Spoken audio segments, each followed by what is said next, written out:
distance to that, so we can figure out kind of, so from Ivalo to Inari for you, how long does it? That takes, it's about 40 kilometers, so 30 minutes with a car. It's quite close. Let me see. There we go. Yeah, approximately 30 minutes with a car.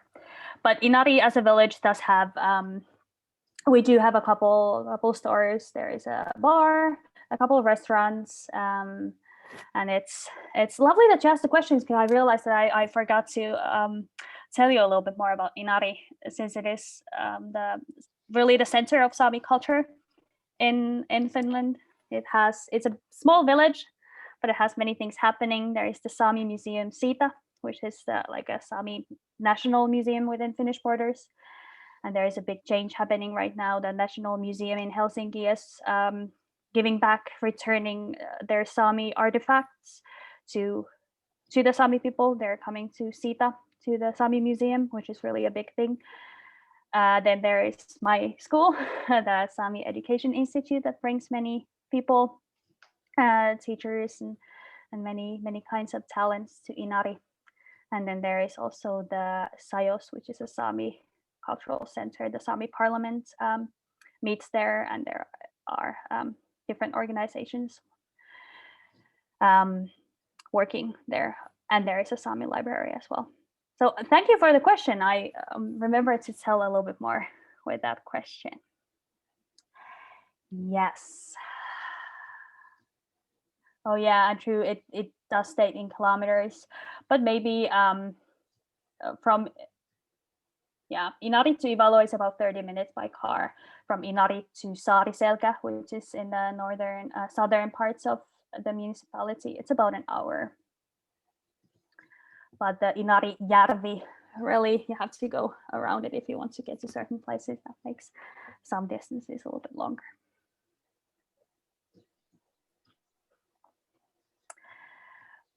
Okay, are we good to continue? We are. We've got 18, 19 of us back, so the stragglers shall join.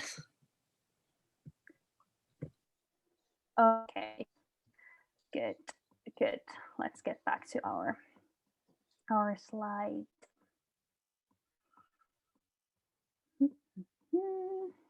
Yeah, I think I was here. I did talk a little bit about Sami Parliament. Okay. So there is that. Then one thing that I definitely wanted to share with you today are some national symbols of the Sami, some things that are really important to the Sami and kind of show the identity and culture of the Sami people. I thought that could be interesting. Well, the Sami have we have our own flag, the Sami flag. Maybe you have seen this around. It was designed by Astrid Boll, and it took inspiration from a South Sami poem in English called "Sons of the Sun" by Anders Fjellner, which is based on some myths and legends that Sami people think, or there are myths that Sami people descend from the sun, are children of the sun. And in the flag you have the circle, which has a red part for the sun and blue part for the moon. And the colors red, blue, yellow, and green are also the colors that you see in the traditional Sami clothing. These bright 4 colors, very easy to see and spot. But maybe you have seen the flag before. And there are these national Sami flag flying days, like there are in Finland. These national flag flying days for different important historic events or different important historic people, for example. And the biggest flag flying day and sort of a holiday is the Sami National Day, the Sami Alpmohpäivi, which is on the 6th of February. That's the date when in 1917 on 6th of February was the first international Sami conference in Trondheim, and really brought Sami people from different countries together. And here is a lovely picture where you can see they're pulling up the Sami flag, and it's nice and snowy because it's February. It's a cold time of the year, and you see people dressed up in the traditional Sami dress. Käkti, a little bit more about that in a moment. I think this must be some schoolyard. I would assume there are quite many children there.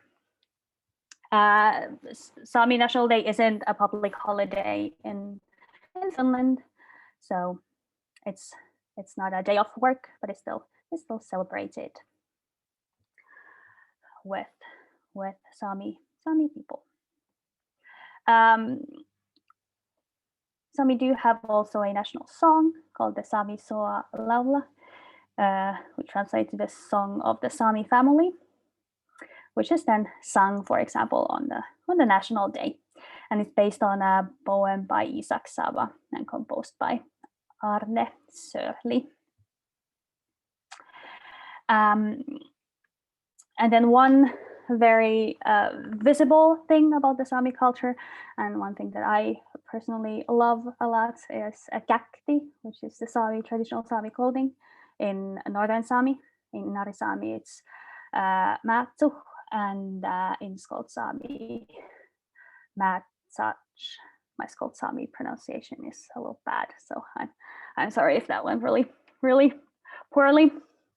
But it has a little bit of different names depending on the language, and also the clothing itself is different depending on might be different depending on to which Sami group you belong, where your family comes from, the area, and so on. The clothing really tells things to other Sami people. Where you're from, maybe your family, some parts might tell if you're married or not, if you're even widowed, these type of things, very symbolic things that might not be very visible to outsiders. And these are also the reasons why it is not accepted for a non-Sami to dress in a Sami, because it really comes from a tradition and carries a lot of meaning and tells a lot about the person who is carrying the dress. I thought I would show you some pictures, but let's see if you can still, no, you can still see it. Let me start my sharing again so that you can see everything that I am doing. There we go. This is an article. It's in Finnish. It's called Minä ja saamenpukuni, so me and my käkti. But I really like this article because it shows how käkti is very versatile, and it lives with different times. It has, you can see the fashion of the time. For example, in the 70s, when miniskirts were really the hottest thing, the women had a lot shorter käktis than they do these days, and you can see different colors or using, I don't know, glitter or things like this, so they can look very different, and thus really develop and live with the people. And you can see many things from the dresses, but I thought in this article they have lovely pictures and examples. Here's the first one. This is a Skolt Sámi dress. This is Anna. Well, Lumikivi is her name these days. She's also a singer. Does sing in Skolt Sámi. Here's a quite traditional looking North Sámi käkti. It's from Utsjoki, or the dress is called the Utsjoki käkti. It doesn't mean that the person comes these days or lives these days in Utsjoki. here is also a women's dress. Here, for example, you can see the shiny silky material is quite modern, and the colors also are not the very traditional colors, but you can really vary those according to your liking. Here's also a quite modern one, which is made of modern fabrics. One with a hood. Traditionally, cacti still didn't have a hood, but sometimes you might see them.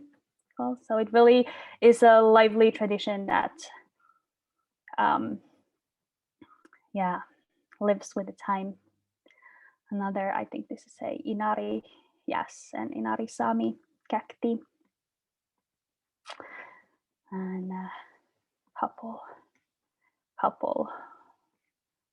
more.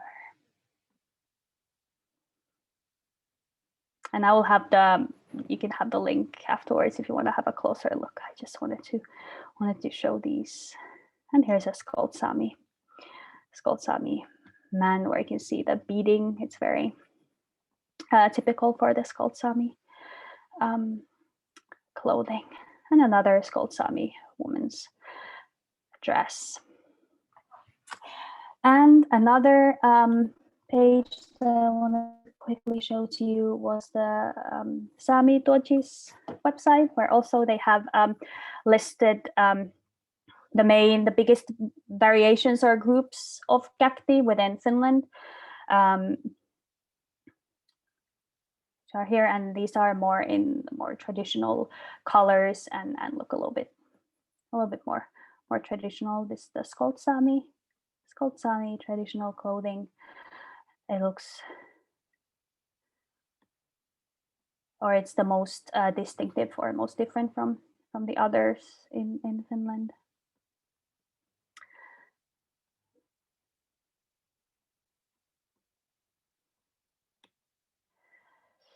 Then there is the Enontekiö puku, which is on the western side. It's very, it has a lot of color and a lot of embellishments. It's very bright and really beautifully made. A schoolmate of mine is sewing a dress like this at the moment, and the time that she has to put into it, it's really it's amazing. Here is an Inari Sámi cacti, or matsu, like Inari Sámi call it. Not quite as bright. It's quite typically black, but like I said, it can be of any color these days. It doesn't have to be one of the traditional colors.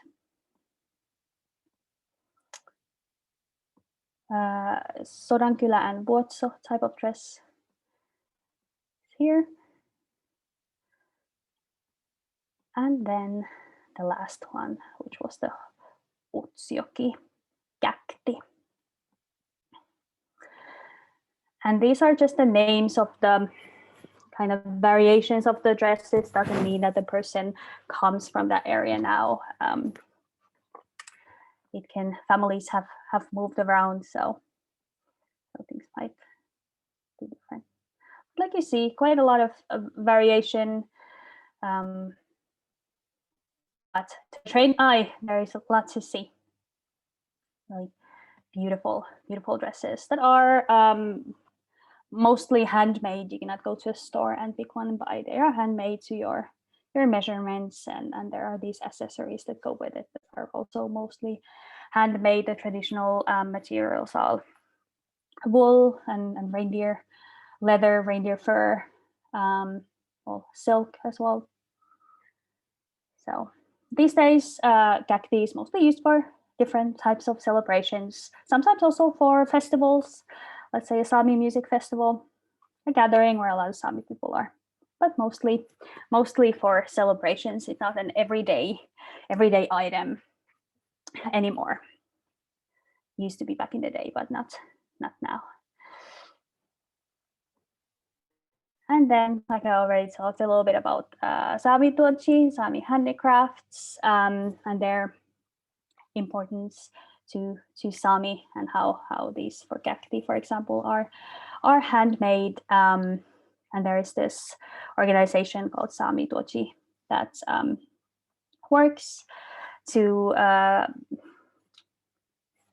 preserve and develop the handicrafts, and they also have this logo that tells you that if you buy an item that it was made by a Sámi craftsman, and it's a real thing. So this is a symbol that you might encounter sometimes. Okay, then still just a tiny bit about the Sámi languages in Finland, and then we get to my studies. I promise we're getting there. There is a thing called the Sámi language law in Finland, which means that the Sámi have a right to maintain and develop their own languages, the Sámi languages, 3 Sámi languages spoken within Finnish borders. In Sámi homeland area, Sámi do have the right to use Sámi languages in these official settings, like a tax office or the city hall, in schools, going to a doctor. It doesn't always 100% happen because cities and municipalities might not have the staff that know the language or all 3 of the Sámi languages, but in theory it should happen. And all schools in the Sámi homeland region provide education in Sámi language, as well as provide Sámi language lessons. So you can either really go to school in Sámi, study math, biology, history in Sámi, or then take lessons in one of the 3 Sámi languages. Not all schools provide all 3 of them. It varies a little bit, region to region, and it's not a perfect system. For example, you can study in Finnish high school in Lukio. You can take courses in the Sámi language, but you cannot do the end examinations in Sámi language. So think about having studied biology 3 years in Sámi and then having to write the big high stakes end exam in Finnish.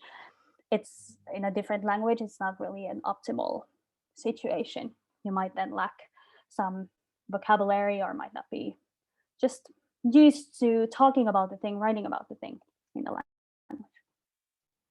But there are many people working for these things, trying to develop them all the time.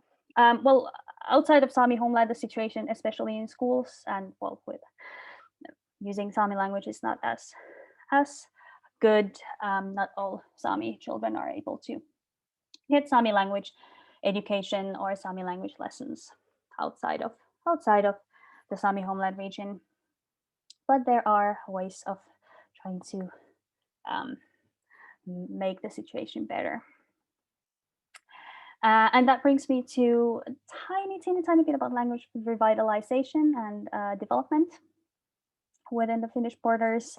Sámi languages have lost many speakers in the last few centuries due to assimilation, and some languages have had very bad situations, but have been quite successful in revitalizing the language again, which is, of course, the goal, to having a really healthy and thriving language, because language is culture, really.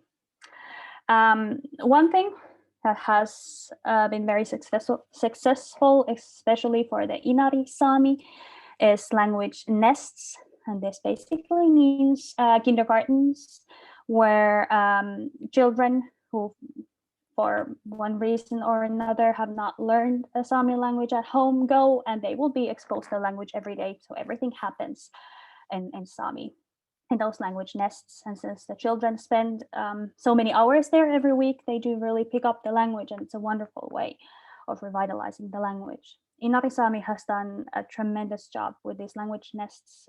Inari Sámi had a very somber situation in the 70s where it only had a handful of native speakers under the age of 30. And if children aren't speaking a language anymore, it's really bad news for the language. And then they really started aggressively working on revitalizing the language. And one of these actions were these language nests that still work these days and have been very successful. But there are language nests in all 3 Sámi languages in Finland. Then there is this project called Sámi Education, which is Sámi language education online, which provides Sámi language classes to Sámi children and youth who are living outside of Sámi homeland area.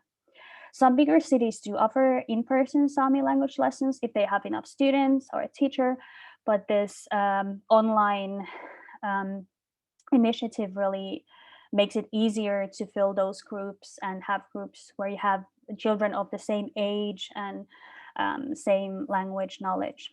And this is open to both native speakers, children who have learned the Sámi language at home, as well as Sámi children who have not learned the Sámi language at home. So it's been a wonderful project. They're trying to make it so that it wouldn't be a project anymore. We really think that would have a steady future. But they have had a lot of success and the numbers have gone up over the years. I think this is the 3rd year that they are doing this, and I think this year they had over 70 children attending lessons, which is really good, and in all 3 Sámi languages. Then there's vocational school education, partly in Sámi language at my school where I study right now, at the Sámi Education Center. They do duodji courses, so courses on traditional handcrafts in the evenings where everyone can attend, as well as these adult language courses in all 3 Sámi languages spoken within the Finnish borders. These 1 year intended people from different backgrounds can come and learn a language, and you do really learn a lot in a year.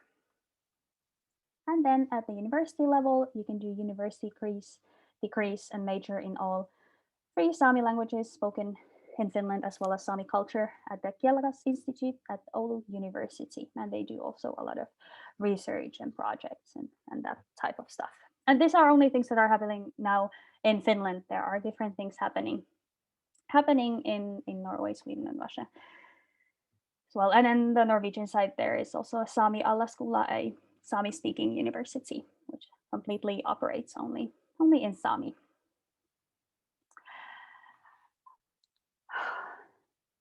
It's almost 8, but I'm gonna go over this quickly, and then we get to my experiences.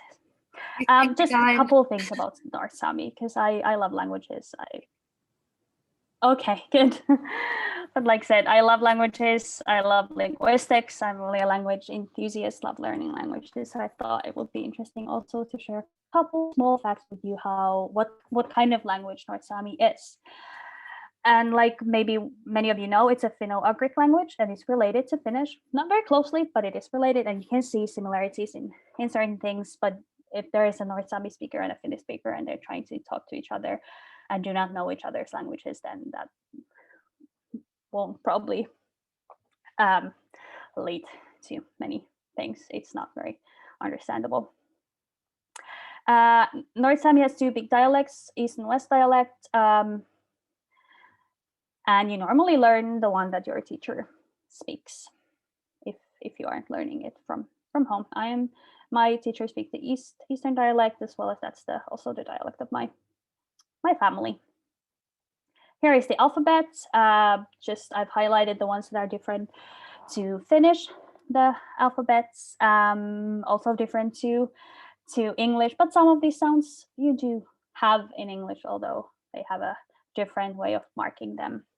For example, the D with a little thing in between is the same sound as you have in the sound. So here are some of the sounds that we do not have in Finnish. North Sámi has 6 cases versus Finnish having 15. And quite often in Sámi you have 1 case that works the job of 4 cases in Finnish, for example.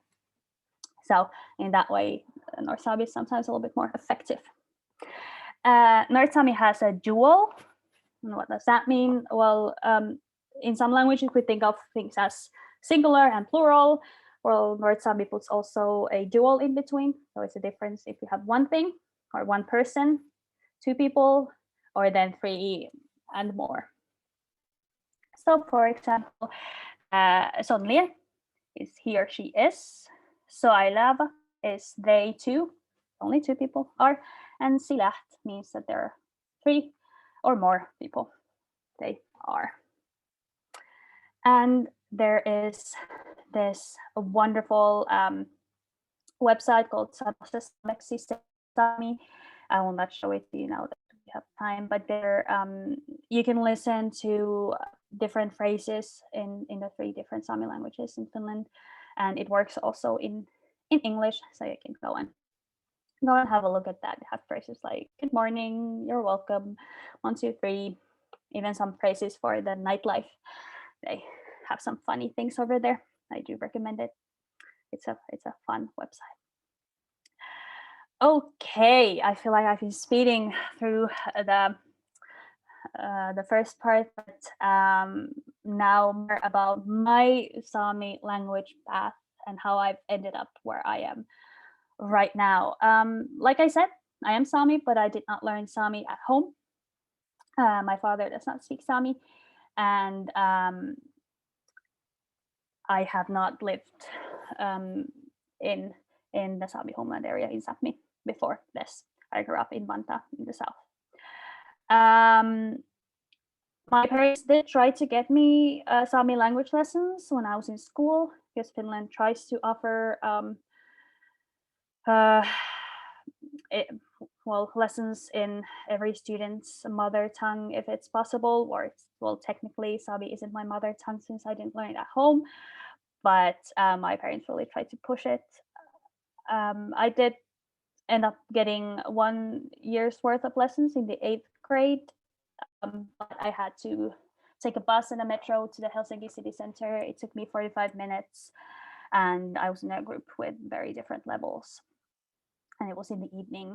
It wasn't the best setting, but it was at least something after 7 years of every year applying for those lessons. Now the situation has changed and it's a little bit easier. But at that time, they would just say not enough children or no teachers, no can do, sorry. I've done some independent studies as an adult. I've been always very interested in the language and have had always the yearning really to learn it. But even though I'm a language teacher and I love languages and I speak 7 languages, I'm a poor independent language student. I, for some reason, cannot do it solemnly on my own. So if you're there with me, don't worry, it happens. I really need some structure and a course to keep me on schedule. So my independent studies never got me that far. I would do it a couple of weeks and be really enthusiastic and then kind of forget about it and return it to it a couple of months later. But now, this year, like I said, I've been studying here at the Sámi Education Institute in Anár. This is an intensive 1 year program. Really study. Monday we start at 9 o'clock and we end on Fridays at 2, and do a ton of homework and stuff in between. So it really is intensive, but also very effective. So now I've really gotten to study.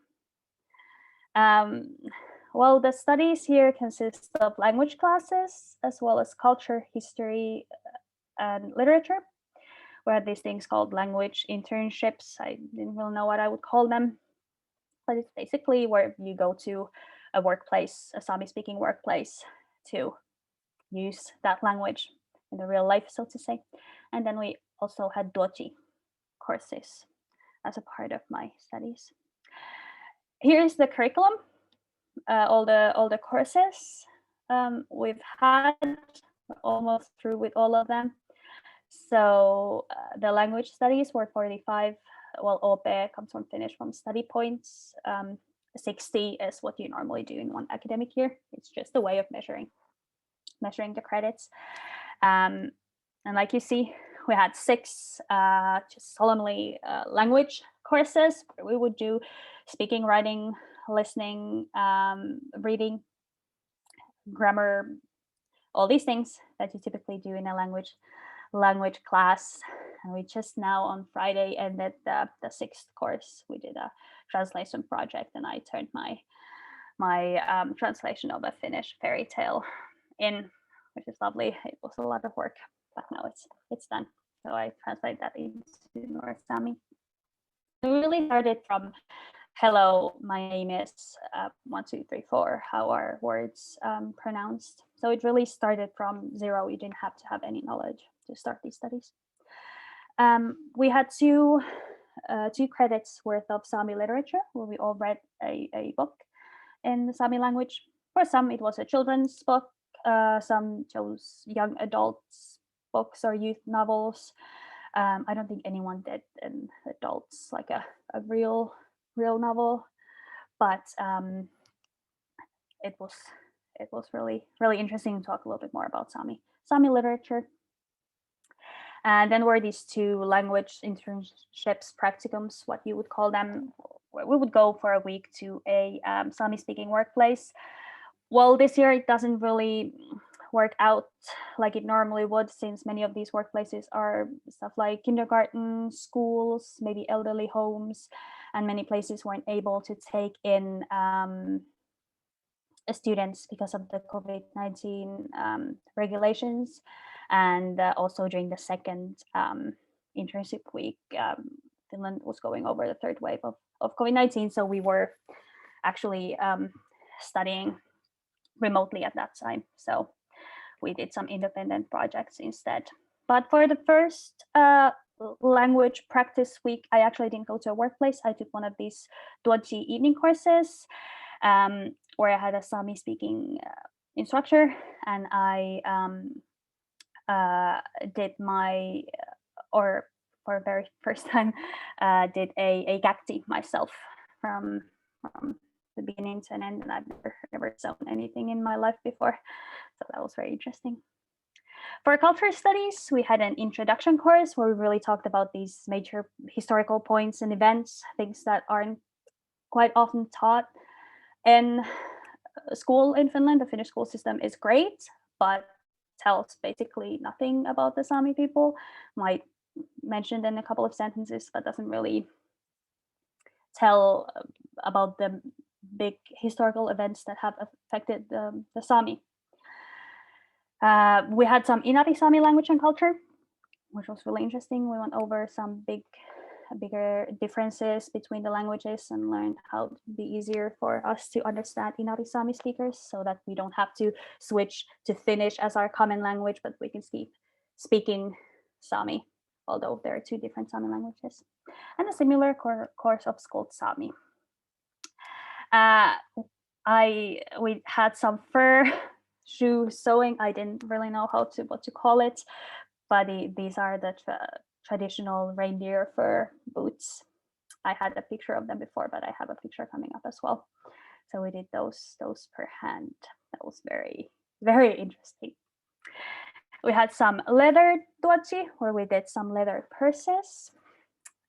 Silver duodji, I did a ring and 2 buttons. It was lovely, but also very scary because you have to deal with fire and melting things. And my heart rate is going up even thinking about it right now. And then next week, we have a wood, bone, and antler duodji coming up. I don't know yet what we're going to be doing, but I think some sort of jewelry, maybe buttons, that sort of things. But I still don't have a lot of information about that. But it's a full program, and there are many different types of things. It's a very well planned year and a very intensive year. But one thing that very quickly became very important was the duodji part, the handcrafts part of the studies. And I have never been a person who does things with their hands. I don't knit, I don't sew. I have these skills, and I've never been really interested in them either. I started embroidery last summer because there wasn't a lot of things to do and we were in lockdown, and my mother taught it to me. Maybe that was a little bit of a gateway into this, but during this year I've done well, not maybe a lifetime's of worth of duodji, but at least a decade's worth of duodji. And a big part of it was that we had them as courses, part of our studies. But I've done also many evening courses on top of that, and it's been really lovely in many ways. First of all, in language study is so intense and tiring. Your brain is working really hard all the time.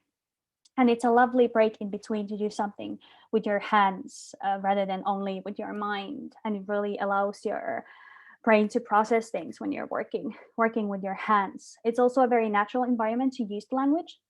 And things like storytelling and a little bit of a chit chat happens very naturally when you're working with your hands. And we always had Sami language teachers that would teach us in Sami. In these pictures, you see a couple of woolen scarves that I did.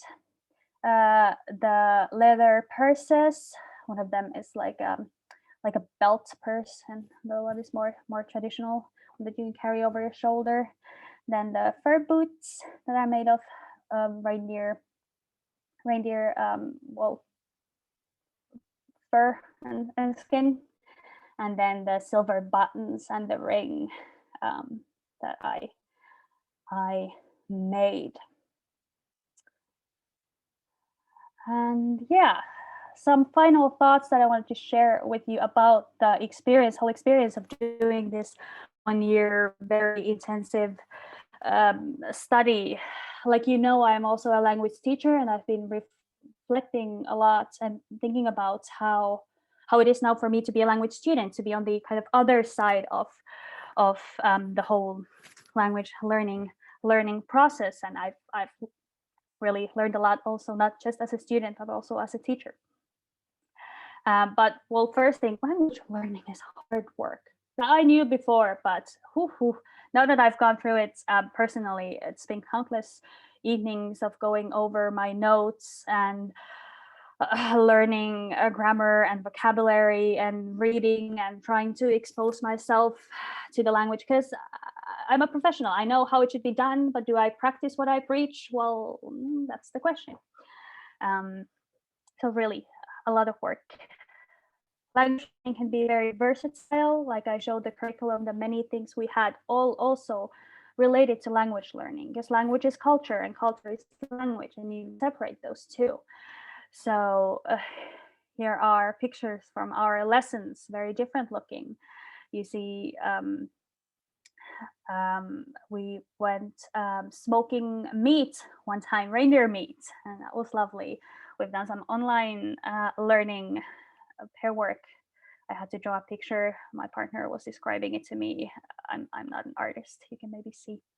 And many things. Language learning can be so versatile.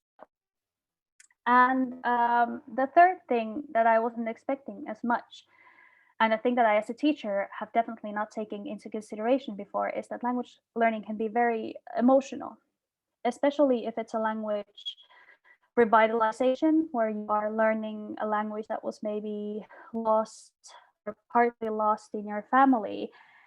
It can be very, very emotional and has many things to do with your identity and thinking about those questions, and it can be very hard at times. And that really made me go to the nature a lot to process those thoughts, and the nature here is the finest you can find, so really gave this space to all those thoughts that have been going over my mind. And maybe there are things that some of you can relate if you have similar experiences of language learning or language loss in your family. Maybe these are some thoughts that you have been going over as well. And that only 14 minutes over time. I am so sorry. I understand if some of you have to go. But that really brings me to the end of my presentation. I've really had a wonderful year, amazing year. The pictures, if are not otherwise stated, are all pictures taken by me. All of these places I've been to, it's been amazing. I'm hoping to continue working with Sami language and learning more. So, kiitos. Thank you for bearing with me, and I'd be happy to answer any questions you have. Thank you for being patient with the technical snafu as well. I have a question to start. So, you know, a lot of us have done genealogical work. Are there any like surnames or any ways that we could know, like, oh, my ancestor was a member of one of the Sámi groups? Because watching the names that you listed, like the people who did wrote books or poems, they almost look more Swedish even than Finnish. So are there any surnames or things that we should look out for while we're doing genealogy?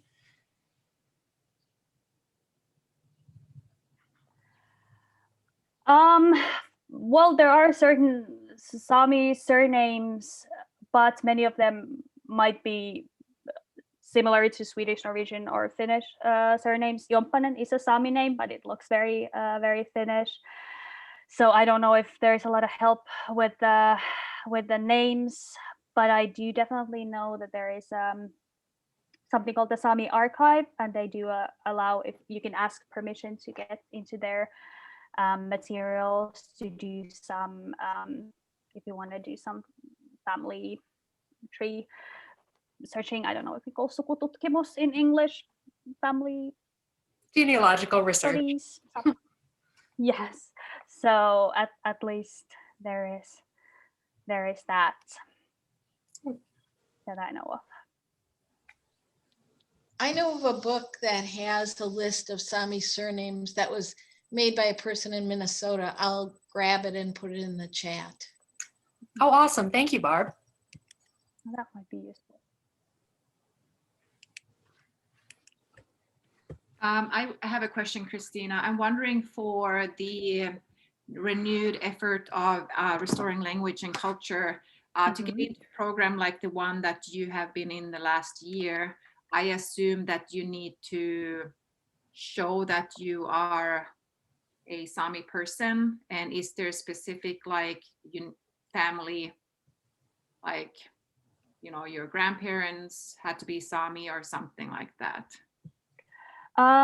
Well, the program is open for anyone, and it's also a state-funded school. They really cannot choose students based on ethnic backgrounds, but people who are revitalizing language in their family, or people who can use the language in their work to work for the Sami culture and community are, of course, prioritized.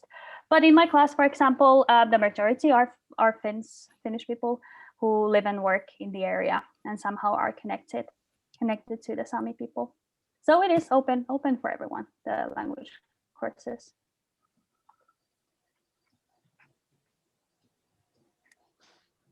You said that the language learning part was emotional. How about learning of the history? And I mean, the Sami people, like the natives in America, had to go through some tough times, you know, had to get rid of their culture. And I mean, even Finnish people up north here, they were told to throw away their language and their culture, and they were looked at suspiciously. Was that hard for you to hear about the history that the Sami people have gone through?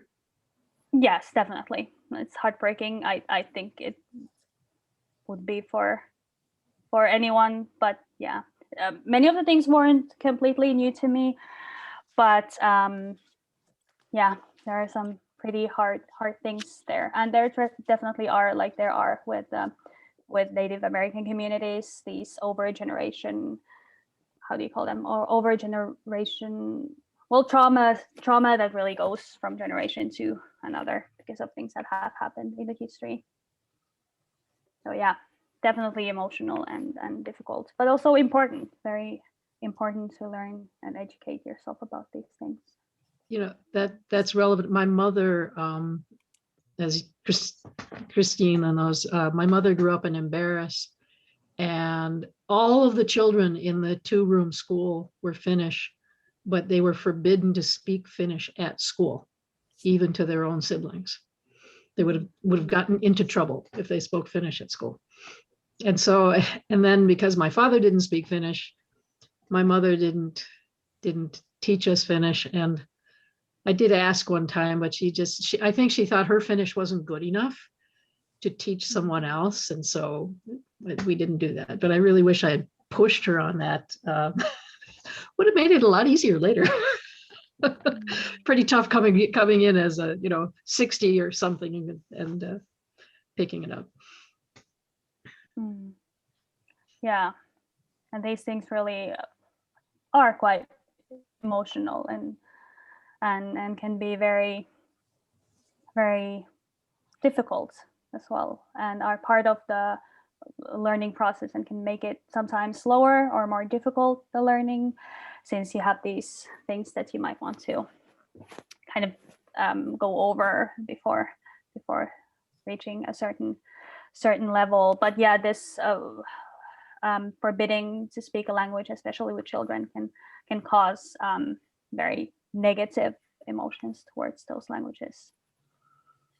So was the school or where you went, was it the most of it in Finnish initially, since you didn't? No, that's right there, and there's no picture. It's okay. So was the instruction in Finnish? Yes, in the beginning, mostly, yeah. But the further we got, the more we got to speaking Sami. But I know that the Sami Alaskola, the Sami University that I quickly mentioned, they have a similar program that I did this year here, but only in North Sámi, I think. They have this 1-year program.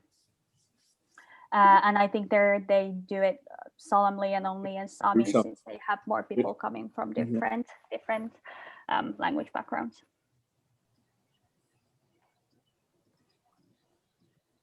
I have a question. How did you learn English? Did you speak very fluently and have a great vocabulary? How did you learn English? Well, thank you, first of all, and in school, like most Finns, and then of course, television, movies are a big part of them are in English. So it's something many Finns grow up hearing all the time. I have also had the pleasure of living in the States 2 times, as well as in Scotland. So I've also lived in English speaking environments. What other, you said you spoke, I believe you said 6 languages. What are all of the languages that you speak? Well, I of course speak Finnish, English, and Sami, that's 3. Then Swedish, since it's mandatory to learn, but also my husband is Swedish speaking. He does speak Finnish as well, but I get to practice with him anytime I'd like. Spanish, I can get by, but not very fluent, and then some Russian. And German. Oh, and German. Sorry, 7, German. Of course, I'm fluent in German. Yes, because I speak German as well. Du kannst Deutsch sprechen. Yeah, das kann ich. One other question. You said that the Sami are the only indigenous group in the European Union. Now, I think there's a history as to when the Finnish people came to Finland. They know that. What is it? Is it 300 or 1300? I can't remember. But what about, like in Norway, I asked someone when the Norwegians, did they come there or what? And I've never gotten a good answer about that, because a good deal of the Sami live in Norway. And I was just wondering if is there a date for the Norwegians? And also, did these peoples displace the Sami? Were the Sami originally farther south? Well, all of the parts I cannot very accurately answer, since I don't have the information. But one thing that I can maybe or might help explaining that indigenous people, the term can be a little bit not misleading, but it's the European context where many people who were the first to the country rule over the country and have their nation living there is a little bit different. It doesn't always mean the person who were the first to come. Many Finnish people were the first to be within the Finnish borders, but indigenous people are people who do not rule over the country they originally settled to, and also that they live as a minority there. But I do not know, unfortunately, when the Norwegian came to Norway. But the Sami and Finns have also lived alongside with each other for a long time. So it doesn't necessarily mean that Sami were in all regions that are within the Finnish border before the Finns, sometimes maybe at the same time, but Sami just don't. They live as a minority and don't have their own country and have kept many of the traditional livelihoods and parts of the culture. That's also behind the term indigenous people. So it's a little bit different than, for example, in the American context. Thank you.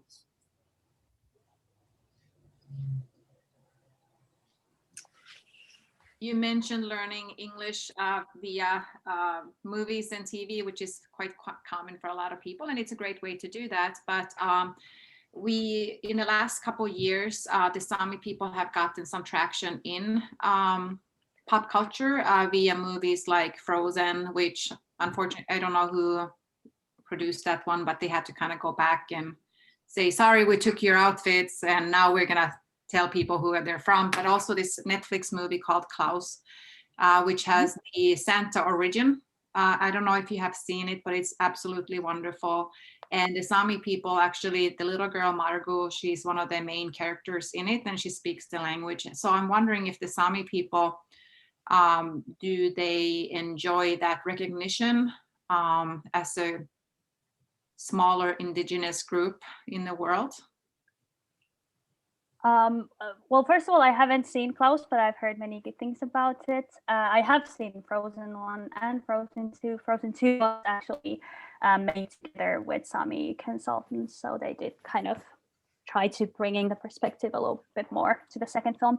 I think it really depends on the person, but in my opinion, what I've heard, the common thought is that it's a positive thing when things are represented with respect, and that they're accurate.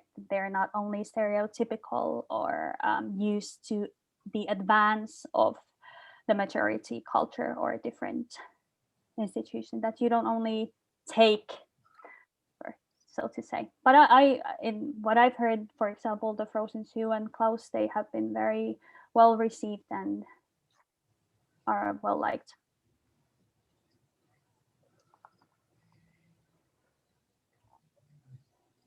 So if someone wanted to, say, purchase authentic Sami duodji, I don't know the plural, sorry.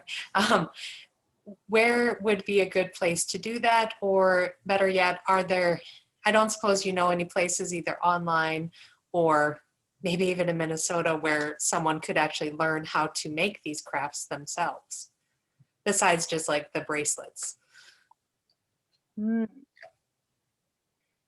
Yeah, well, of course, there are certain parts of Kakti and Sami dresses that it isn't really acceptable to use them as a non-Sami person, but many things are very well accepted, and it's great if you use them. Well, one thing that I think is really important and quite nice is buying from a Sami crafts or artisan, a person who is Sami, and this symbol that I had, the Sami duodji, does help to identify what is kind of original and what is not. Well, if it has a washcloth and says something like made in somewhere, then probably isn't, because many things are handmade. About Minnesota, I don't know, but at least the Sami duodji in Finland, they also do have a web shop, so there you can buy Sami crafts. Things that are, and people also Finns quite often buy and use, are woolen scarves and mittens, and jewelry. Quite commonly, those are things that are, it's definitely okay to buy and use. And I do have to say, now that Barb is still here, always when I was making the wool scarves, I thought of you many times, because you were always talking about weaving. And Yeah, I'm interested to know if some of the decorative bands on the clothing that I have, if they've got designs on them, some of those might be done with tablet weaving, which is a really, really old technique. I don't know what a tablet weaving is, but I have my things over. I can show them to you right now.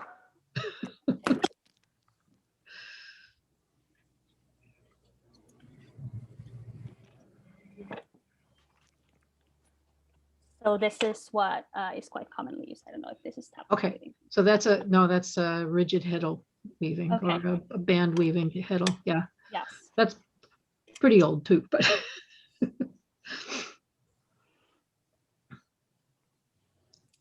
that band weaving is all over the world, and was a way to make, besides the decorative elements, to make very, very sturdy straps to use for reins and tying things together. And so, it can be decorative and very, very useful at the same time.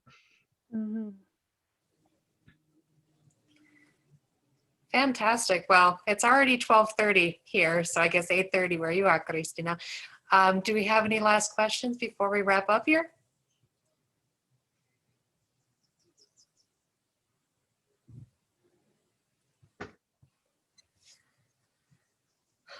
Okay, well, thank you, Kiitos. Thank you so much for joining us. It's really been a pleasure learning a lot more about the Sami people.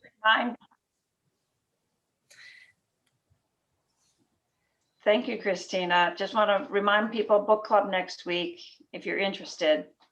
Deep River, a great book. And thank you, Kristiina. It was so informative. Thank you for having me.